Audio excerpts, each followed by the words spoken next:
I had been on my own since my parents passed away while I was in medical school, pushing me to rely solely on myself to carve out a future I could be proud of. After years of non-stop work, scrimping, and saving every extra penny, I finally managed to buy a townhouse. It wasn't just any townhouse, it was the culmination of my blood, sweat, and tears, sitting pretty in a decent neighborhood with a view of a cheerful little kindergarten across the street. The morning I bumped into Mark was like any other, except it wasn't. I'd grabbed my usual coffee from the corner cafe, a place where the barista knew my order by heart and didn't need to ask. Coffee in hand, I was lost in thoughts of my next shift at the hospital when it happened. I turned to leave and collided with someone, sending my hot coffee splashing all over both of us.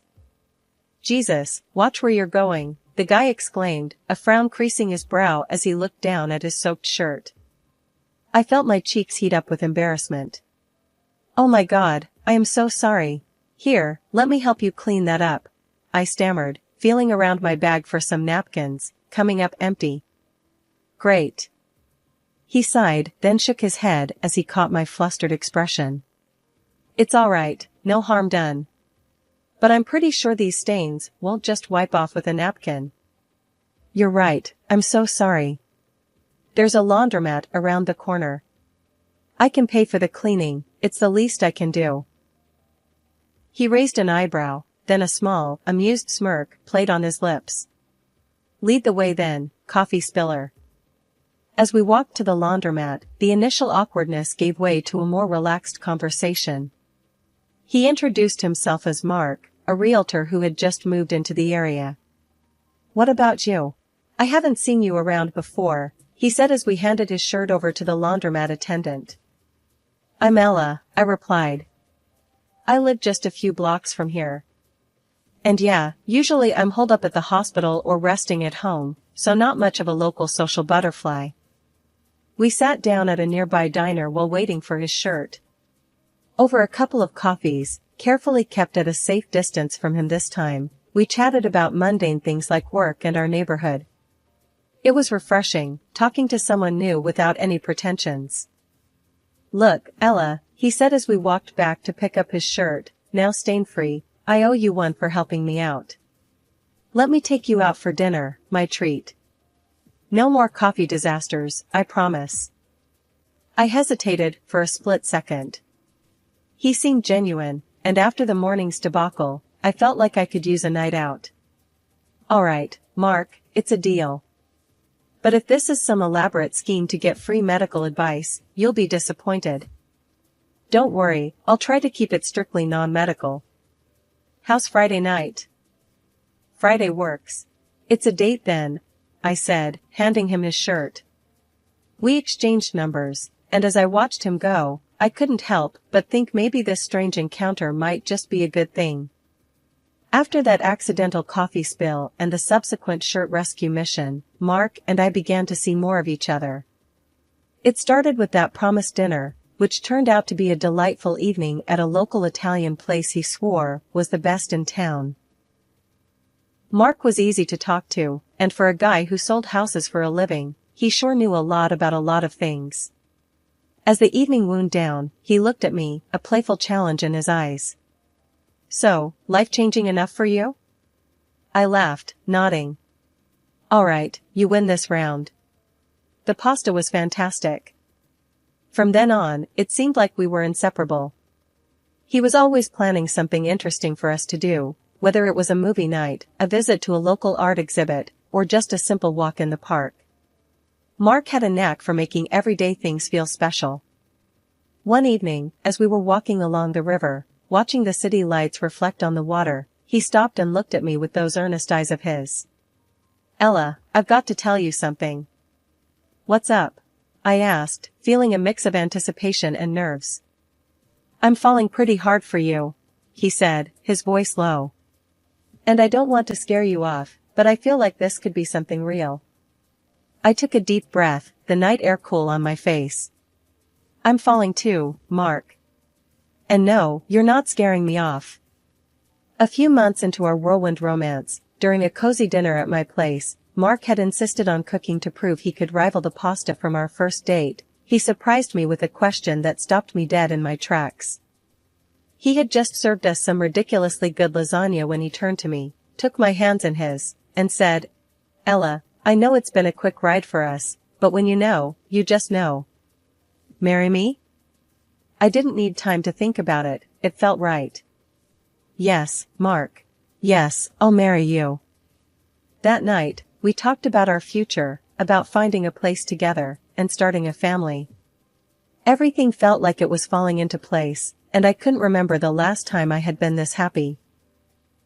However, the arrival of Mark's parents from Thailand just before our wedding brought a shift I hadn't anticipated.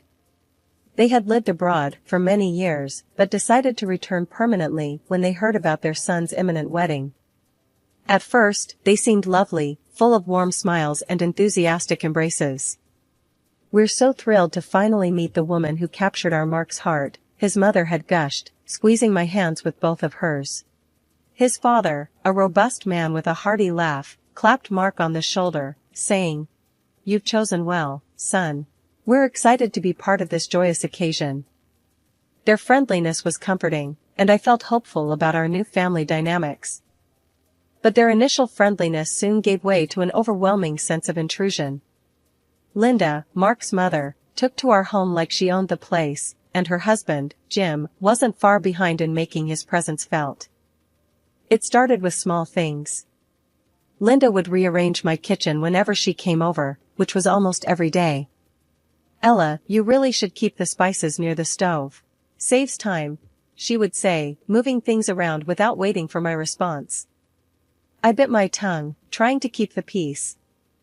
Then came the comments about how I managed the house. One afternoon, while I was trying to relax with a book, Linda plopped down next to me and sighed. "You know, dear, it wouldn't hurt to dust a bit more often. And maybe some fresh flowers would brighten up the place. It looks a bit drab." Jim had his own way of butting in. He'd follow Mark around, questioning his decisions about work and our finances. I overheard him one day in the garage, his voice stern.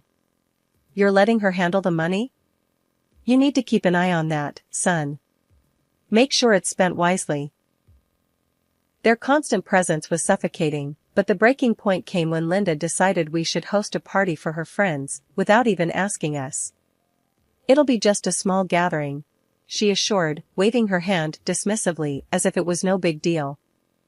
When I tried to talk to Mark about it, hoping he would intervene, he just shrugged. "Mom likes to host. Let her have this one.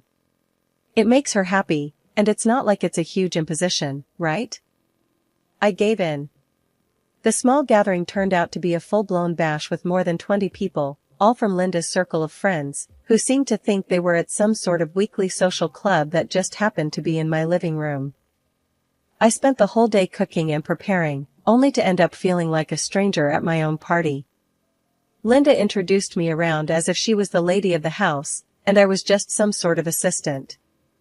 "Ella helped out," she would say, patting my arm while her friends nodded politely before turning back to her. The final straw was when I heard one of her friends, a loud woman with a booming laugh, comment, "Linda, you've got this place whipped into shape. Mark was smart to bring you back here." I clenched my fists, my face hot with embarrassment and rage. As soon as the last guest left, I turned to Mark. "This can't happen again. It's not okay, and you know it." He looked tired, rubbing his forehead. I know. It's just. Mom can be a lot. But what am I supposed to do? She's my mom." "But I'm your wife," I shot back, the hurt clear in my voice. "That should count for something, shouldn't it?" He didn't have an answer for me, and that night, I lay awake, wondering if this was how the rest of my life would look. Sidelined in my own home, bending backward to accommodate people who clearly had no respect for my boundaries.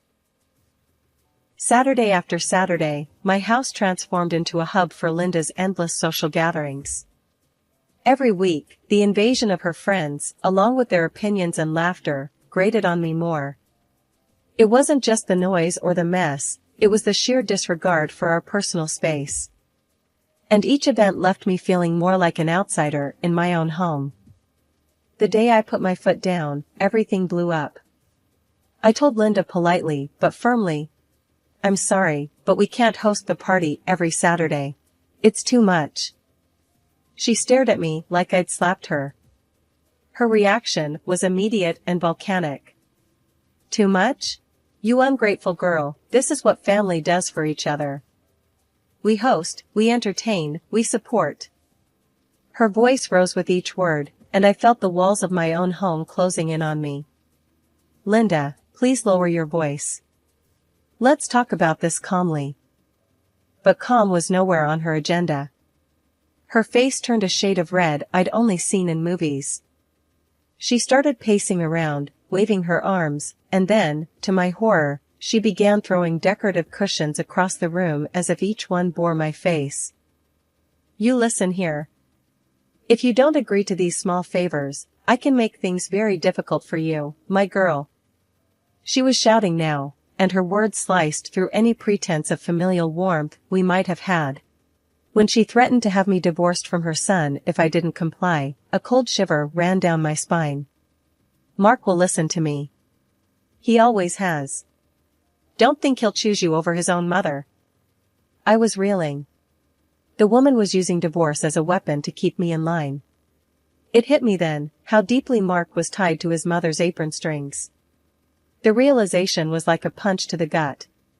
Mark, hearing the commotion, rushed into the room. "Mom, what's going on here?" He looked from his fuming mother to me, his eyes wide with confusion. "Your wife is being unreasonable, Mark. I'm only asking for a little cooperation, and she's denying us that." Mark glanced at me, his face pleading for peace. "Ella, can't we just—" "No, Mark, we can't." My voice was firm, stronger than I felt. "This isn't about a party. It's about respect and boundaries. Your mother just threatened to break us up." Mark's eyes flickered with shock, first at me, then at his mother. "Mom, you didn't." Linda's gaze didn't waver, she was ready for battle. "I did, and I will if she doesn't start showing some respect around here." She turned around and left the room, slamming the door loudly. Taking a deep breath, I made a choice, a radical one. "Mark, I think we need to separate. Not for real, just on paper. We need to show your mom that we make our decisions together, not under duress." It took a lot of convincing, a lot of tearful discussions, and heartfelt promises that this was just a tactic, not the end for us.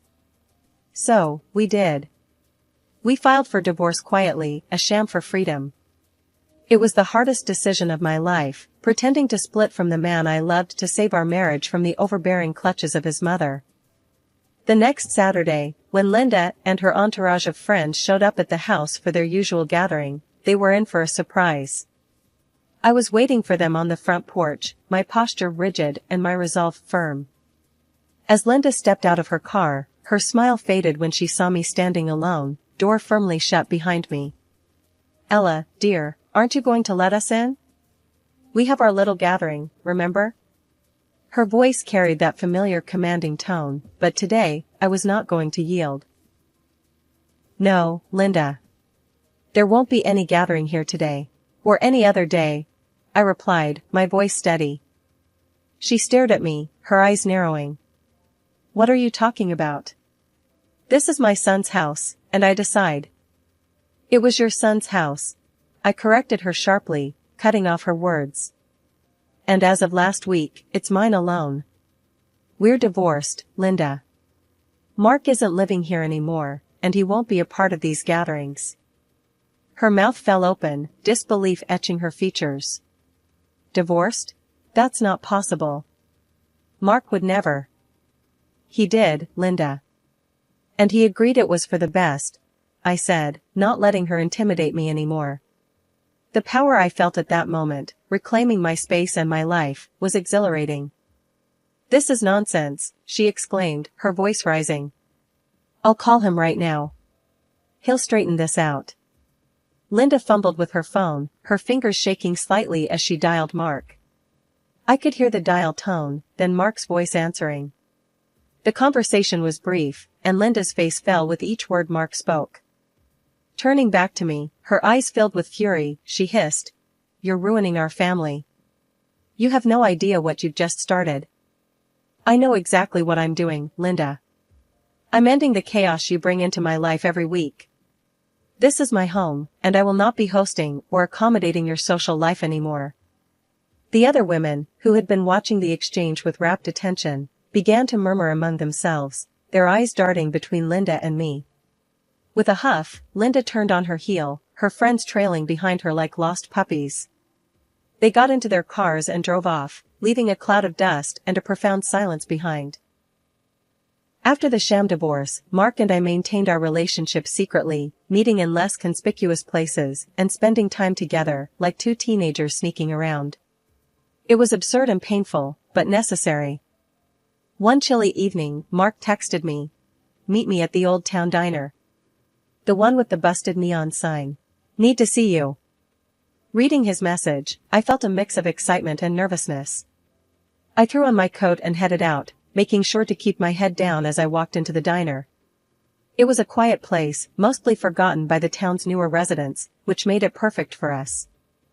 As I slid into the booth across from Mark, I could see he was tired, the lines around his eyes deeper than I remembered. "Hey," I whispered, reaching across the table to squeeze his hand. "Hey," he whispered back, a small smile breaking through his fatigue. "I've missed you." "Me too," I said, my heart aching a bit. "How are you holding up?" Mark sighed, his gaze dropping to our intertwined hands. "It's been hard, Ella. Not seeing you, not being able to just come home. Mom's been, well, she's been herself." I nodded, knowing all too well how overbearing Linda could be. "But we're doing the right thing, right? Keeping our distance, for now, to make her see we're serious about needing space?" "Yeah, we are. It's just tougher than I thought." Mark squeezed my hand a little tighter. "But how about you? How have you been handling the house all alone?" I shrugged. "It's been okay. Quiet. Peaceful, even. I just miss having you there. The house feels empty without you." The waitress came by then, dropping off 2 mugs of coffee and a plate of fries. We both thanked her and waited for her to leave before continuing. "Ella, I've been thinking," Mark said, breaking a fry in half. "Maybe we should start looking for a place of our own. Somewhere new, where we can start fresh, away from all this drama." A new place. The idea was both thrilling and daunting. "I like that idea, but what about the money? And the house?" "We'll figure it out," he said confidently. "I can handle the house, maybe even talk to a realtor about putting it on the market. As for money, well, we've always been good at managing that together." "True," I agreed, feeling a spark of hope at the thought of a new beginning just for us. "Let's do it. Let's find our own place, something that's just ours." We spent the next hour talking about potential areas to live in, types of houses we liked, and how we'd decorate our new place. It felt good to dream together, to plan a future that seemed a little brighter than the past few months had been. When it was time to leave, we stood outside the diner, the cool air making me shiver slightly. Mark took off his jacket and draped it over my shoulders. "I've got you," he said softly, pulling me into a hug. "I know," I whispered back, holding him tight. "And I've got you, too." We parted ways that night with a plan in mind, our spirits lifted by the promise of a new start. It wouldn't be easy, but with Mark by my side, I felt like we could handle anything. Even Linda. A year later, our persistence paid off. I had managed to save enough money, and Mark, using his skills as a realtor, found us the perfect place. It was a large, beautiful house in a wonderful area with a stunning garden. To celebrate and cement our reunion, we decided to get married again in a small, secret ceremony. It was just us and a couple of close friends who knew about our situation. As we exchanged vows for the second time, the weight of the past year seemed to lift. There were still remnants of our old life at the townhouse that we needed to gather up. We decided one Saturday morning to make the trip back to our old place and pick up the last few items. As we pulled up to the townhouse, I noticed a familiar car parked outside. It was Linda and Jim.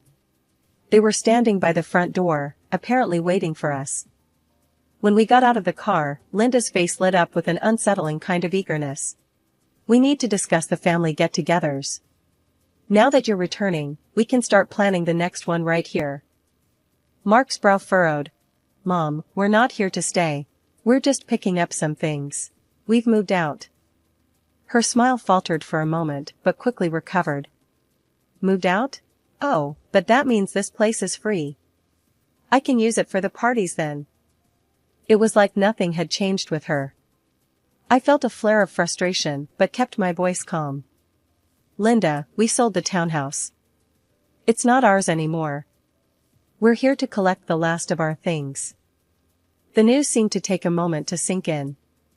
Linda's face went from confusion to shock, and then to a frown. Sold? But where will you live? Where will we have our gatherings? Mark took a step forward, his tone firmer. Mom, the townhouse is no longer our concern. And we're not disclosing where our new house is. I'm sorry for how things went before, but now, we're starting fresh. It's time for you and Dad to consider doing the same. Maybe travel again, like you used to.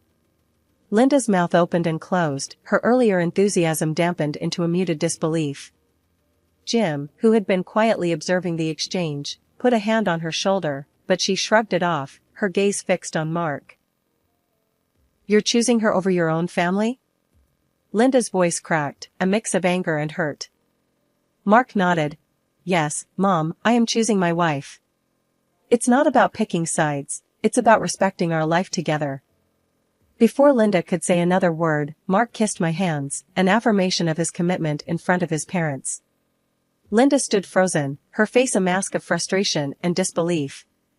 Jim seemed to realize the argument was lost and gently urged her back towards their car. After settling into our new home, the peace and quiet I had longed for felt like it was finally within reach. Mark and I reveled in our newfound privacy, cherishing the freedom that came with it. However, Linda wasn't ready to let us go without a fight. Her obsession with controlling us reached new heights when she started calling our friends, desperately trying to find out where we lived. Thankfully, our friends understood the situation and kept our new address confidential, supporting our decision to keep our lives private. Linda's frustration grew with each unsuccessful attempt, and soon she resorted to more direct confrontations. The phone calls began to increase, each one more demanding and invasive than the last. Mark and I decided early on that engaging with her would only encourage her behavior, so we started to ignore the calls. This seemed to infuriate her even more, pushing her to take drastic measures. One evening, after a particularly grueling day at the hospital, I was walking to my car when I spotted Linda lurking near the staff parking lot. My heart sank as I realized she was waiting for me. As I approached, her face twisted into a mix of anger and determination. Ella, you can't ignore me forever. Tell me where you live. Her voice was sharp, cutting through the quiet evening air. I kept my distance, my hand inching towards my phone. Linda, this needs to stop. You're not welcome here, and you're certainly not welcome in our lives if you continue this behavior. She scoffed, stepping closer, her presence more threatening. You think you can just shut me out? Mark is my son. I have rights. I could feel my patience wearing thin, and my concern for my own safety growing. If you don't leave right now, I'm calling security. This is harassment, Linda. Her eyes narrowed, not believing I would take a stand. You wouldn't dare. Without another word, I pulled out my phone and dialed security. Within minutes, a security officer arrived, and I quickly explained the situation. Linda was still ranting as the officer approached us. The security officer stepped in, firmly. Ma'am, you need to leave the premises now. You are causing a disturbance. Linda's face flushed with anger, but the presence of security seemed to push her back into reality. She glanced between me and the officer, her resolve faltering. This isn't the end, she muttered, but her voice lacked conviction as she turned and hurried away. After the incident, I warned her that if she approached me again, I would not hesitate to involve the police and press charges for harassment. It seemed my firm stance finally made an impact. Linda's attempts to contact us abruptly stopped. Weeks later, Mark and I were relieved to hear from a mutual friend that Linda and Jim had decided to move back to Thailand permanently. The news brought a profound sense of relief. It felt like the final cloud hanging over our new life had been lifted, allowing us to truly start afresh.